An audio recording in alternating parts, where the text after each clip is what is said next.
Hello guys, അങ്ങനെ big boss season 7 വീണ്ടും ഒരു റിവ്യൂവുമായി ഞാൻ വരുന്നു.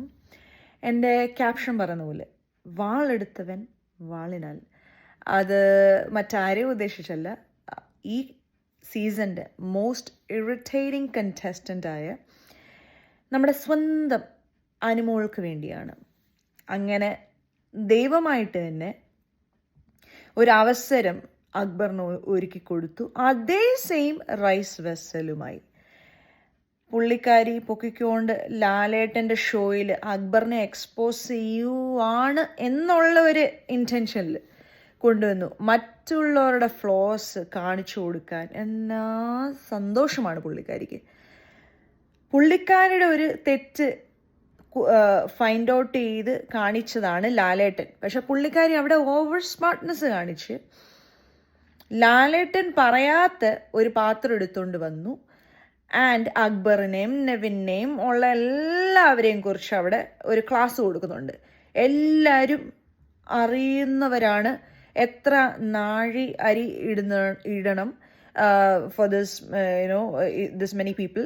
എന്നിട്ട് ഈ ഒരു എപ്പിസോഡ്, ഈ ലാസ്റ്റ് എപ്പിസോഡ് ഞാൻ കണ്ടത് അക്ബർ അവിടെ പുള്ളിക്കാരി ക്വസ്റ്റ്യൻ ചെയ്യാൻ വരുന്ന ആ വെപ്രാളമാണോ പ്രയാസമാണോ, ചോറ് എക്സ്ട്രാ വന്ന് പോവുമോ, അയ്യോ എന്നെ ഇപ്പം കേൾപ്പിക്കും എന്നുള്ള ആ ഹോൾ കോലാഹലത്തിൻ്റെ ഇടയിൽ എന്നെ വാശിയായി പുള്ളിക്കാരിക്ക്.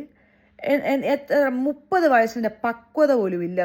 ഈ പിള്ളേരെ പോലെ ടാൻട്രംസ് കാണിക്കുന്നു, അത് ഫുഡിൻ്റെ മുമ്പിൽ. എന്നാ ചീപ്പാണ്, എന്നാ ക്യാരക്ടർലെസ് പരിപാടികളാണ് ചെയ്തേക്കുന്നത്. 3 പേട്ട ഗേൾസും അവരെ 3 പേരെയും എക്സ്പോസ് ആണ് ചെയ്തിരിക്കുന്നത്. അവിടെ ഇരുന്ന്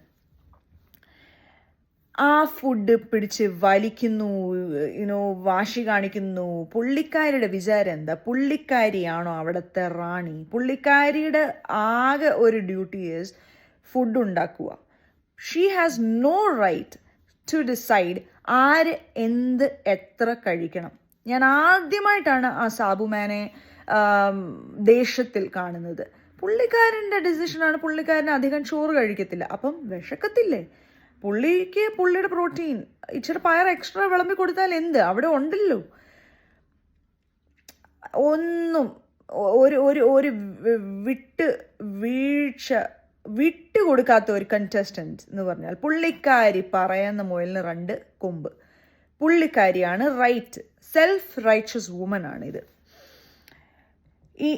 ഈ ബിഗ് ബോസ് സീസൺ കഴിഞ്ഞാൽ പോലും അനുമോളുടെ കണ്ടന്റ് തീരത്തില്ല. അതിങ്ങനെ ലൈഫ് ലോങ് ഉള്ളവരെ നടന്നുകൊണ്ടിരിക്കും. പുള്ളിക്കാരി റൈറ്റ്, പുള്ളിക്കാരി ആണ് പറയുന്ന ശരി, പുള്ളിക്കാരി പറയുന്ന എല്ലാവരും കേട്ടോണം, അല്ലെങ്കിൽ പുള്ളിക്കാരിയായിട്ട് ആരെയും വകവെക്കത്തില്ല. പട്ടിയുടെ വിലയാണ് നൂറയ്ക്ക് ആസ് എ ക്യാപ്റ്റൻ പുള്ളിക്കാരി തന്നെ ഒപ്പിച്ചു കൊടുത്തത്. ആ നൂറയ്ക്ക് അങ്ങനെ വരണം. ബിക്കോസ് നൂറെ കാട്ടിക്കൂട്ടിയത് അക്ബറും നെവിനും ആര്യൻ്റെ ക്യാപ്റ്റൻസിയിൽ. ഞാൻ ജോലി ചെയ്യത്തില്ല, എന്ത് ചെയ്യും? അതേ ടോണിൽ അനു വന്നേക്കുന്നു. ഞാൻ ക്വിറ്റ് ചെയ്തു, ഞാൻ വെസൽ ചെയ്യത്തില്ല, എന്ത് ചെയ്യും? അങ്ങനെ നൂറയ്ക്ക് ചുട്ട് മറുപടി നൂറയുടെ ഫ്രണ്ടായിട്ട് തന്നെ കൊടുത്തു. 3 പേരും തന്നെ ദൈവം യൂസ് ചെയ്ത് ശരിക്കും പാഠം പഠിപ്പിച്ചിട്ടുണ്ട്. ഈ ഒരു എപ്പിസോഡ് വളരെ വളരെ സാറ്റിസ്ഫൈങ് ആയിരുന്നു ടു വാച്ച്. ലാലേട്ടൻ മുമ്പിൽ അനുമോള് കിടന്ന് കാണിച്ച ഡ്രാമ കണ്ടപ്പോഴേ ഞാൻ വിചാരിച്ചു, ദൈവം ഒരാൾ റിയൽ ആണെങ്കിൽ പുള്ളി തന്നെ അനുവിന് തിരിച്ചു കൊടുത്തിരിക്കും. അങ്ങനെ അനുവിൻ്റെ കർമ്മഫലം കിട്ടിയിരിക്കുന്നു. വളരെ വളരെ സന്തോഷമായിപ്പോയി.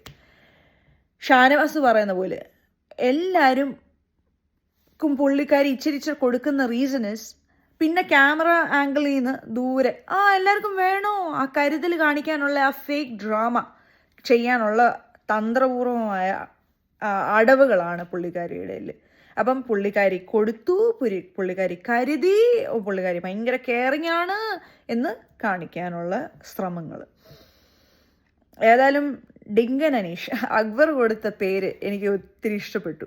ഡിങ്കൻ അനീഷ് മാത്രമുണ്ട് അനുവിൻ്റെ സേവിയറായിട്ട്. പക്ഷേ അനീഷ് മോനെ, ആദ്യം ന്യായത്തിൻ്റെ സൈഡിൽ നിൽക്കാൻ നോക്ക്. അല്ലാതെ ഒരു പക്ഷം എടുത്തിട്ട് അവിടെ ഒരു ന്യായമില്ലാത്തടുത്ത് ജസ്റ്റ് ബിക്കോസ് അനീഷിന് സോഫ്റ്റ് കോർണർ ഉണ്ടെന്ന് വിചാരിച്ച് അനുവിനെ സപ്പോർട്ട് ചെയ്യുന്നത് ശരിയല്ല. പിന്നെ സാക്ഷാൽ ദൈവം താഴെ വന്നിറങ്ങിയാലും അനുമോളെ കൊണ്ട് പുള്ളി ഇന്നത്തെ പ്രോമോയിൽ ഞാൻ കണ്ടു കോംപ്രമൈസ് ചെയ്യാൻ നോക്കുക 3 പെണ്ണുങ്ങളെയും. നടക്കത്തില്ല. അത് അനു നടത്തി കൊടുക്കത്തില്ല. ബിക്കോസ് അതാണ് പുള്ളിക്കാരിയുടെ അഹങ്കാരത്തിൻ്റെയും വാശിയുടെയും ഒരു എന്താ പറയുക ബെസ്റ്റ് എക്സാമ്പിളാണ്. ഏതായാലും 8 കണ്ടസ്റ്റൻസ് ഉണ്ട്. 7 കണ്ടസ്റ്റൻസും അനുവിൻ്റെ എതിരെയായി തിരിഞ്ഞിരിപ്പുണ്ട്. സോ ഇവിടെ കോമൺ ഫാക്ടർ ആരാണ്? അത് ഏത് ടീമിലിട്ടാലും, കിച്ചണിൽ ഇട്ടാൽ അവിടെ നിന്ന് ക്വിറ്റ് ചെയ്യും, വെസലിട്ടാൽ ഇല്ല ഞാൻ ജോലി ചെയ്യത്തില്ല, ഫ്ലോറിലിട് ഇല്ല ഞാൻ ചെയ്യത്തില്ല, സൗകര്യമില്ല, അങ്ങനെ വാശി പിടിച്ച് ഇരിക്കുന്നുണ്ട്. കൊള്ളാം. അങ്ങനെ വിശേഷവുമായി ഞാൻ വിചാരിച്ചു നിങ്ങളുടെ അടുത്ത് വന്ന് എൻ്റെ ഒപ്പീനിയൻ ഷെയർ ചെയ്യാം. Hope you like and also comment ചെയ്യുക നിങ്ങളുടെ അഭിപ്രായങ്ങൾ എന്താണ്. അനുമോൾ ആദിൽ ആൻഡ് നൂറ എക്സ്പോസ് ആയ ഒരു എപ്പിസോഡായിരുന്നു. വളരെ വളരെ satisfying one. Alright guys, by.